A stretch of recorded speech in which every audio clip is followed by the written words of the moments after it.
Nam Myoho Renge Kyo, Nam Myoho Renge Kyo, Nam Myoho Renge Kyo, Nam Myoho Renge Kyo. Science has sent orbiters to Neptune, eradicated smallpox, and created a supercomputer that can do 60 trillion calculations per second.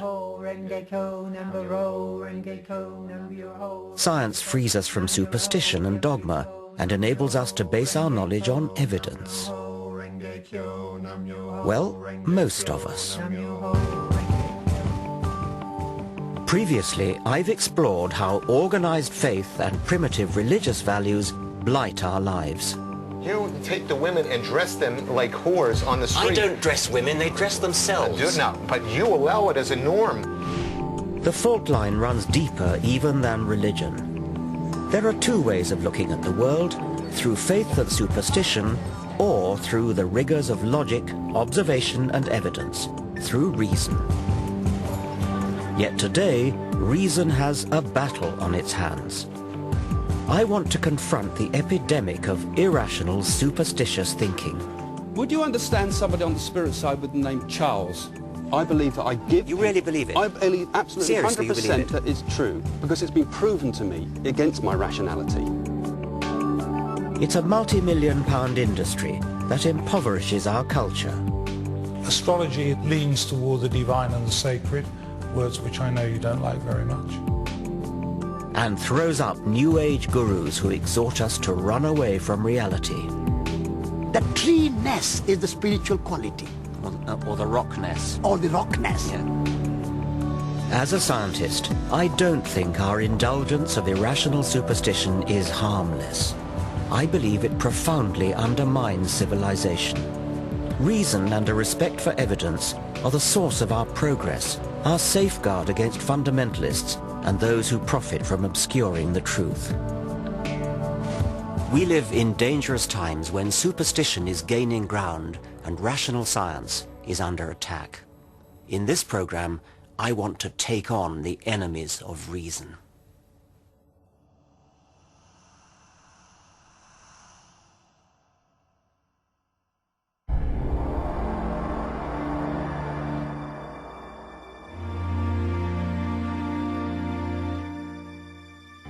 "300 years ago, in the Age of Enlightenment, scientists and philosophers from Galileo to David Hume had the courage to stand up for intellectual principles and reason. The rational science they pioneered has given us tangible benefits. Everything from antibiotics to electricity, sewage systems to sat-nav. And it's not just material progress. Increased life expectancy, health and leisure provided by modern medicine and industrial technology have given more people more time than ever before to educate themselves, express their creativity, and ponder existence. And yet, into this better world that reason has built, primitive darkness is coming back, a disturbing pick and mix of superstitions. Where better to start my journey than a New Age fair? Hello, what do you do? What sort of readings do you do? All kinds. I do the tarot, Yeah. and then I also do the crystal ball. This is George. Hello. What can you do for me? All right, well, we can take it over a photograph. All right, I'd like that, yes. What do I do? Just sit on the throne there? Just take a seat, please. Shall I take my glasses off? Oh, what have we got here? Right, now, you have got a couple of spirit guides around you at the moment, because I think there's something in your life changing, but I think this is about you as well, being more comfortable with yourself.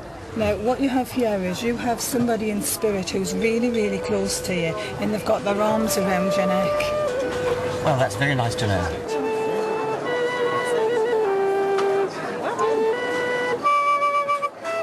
All these people reap the rewards of science and reason, but many here revel in a foggy suspicion of scientific thinking. Okay, so you could teach me how to use my psychic energy? Yes. Is that the idea? Yes. You can rely much better on that than on your head. Irrationality is woven into the fabric of modern life. We unthinkingly indulge unscientific delusion. I'm the rather schizophrenic Gemini. Aquarius. Pisces. Astrology is so pervasive that just about everyone has been indoctrinated with the alleged character of their star sign. They're fiery, a bit unreliable, they love traveling, they're very expansive, they're quite spiritual. Loyal, spend too much money, good leader. They can be a bit moody, swinging one way and the other. They can be very bubbly 1 minute and then a bit down, and you never know what you're going to get with them, my husband says.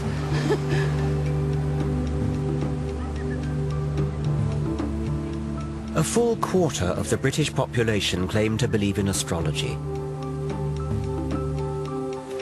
That's more than believe in any one of the gods touted by religions. Day in, day out, astrological horoscopes get far more newspaper column inches than science. Amusingly, it falls foul of our modern taboo against lazy stereotyping. How would we react if a newspaper published a daily column that read something like this? Germans, it is in your nature to be hard-working and methodical, which should serve you well at work today. In your personal relationships, especially this evening, you will need to curb your natural tendency to obey orders. Chinese, inscrutability has many advantages, but it may be your undoing today. British, your stiff upper lip may serve you well in business dealings, but try to relax and let yourself go in your social life. And so on through 12 national stereotypes. Of course, the astrology columns are not as offensive as that, but we should ask ourselves exactly where the difference lies. Both are guilty of facile discrimination, dividing humanity up into exclusive groups based on no evidence. So now I want to find out how those who trade in such irrational nonsense can possibly justify what they do. This is a map of the cosmos with London in the very centre.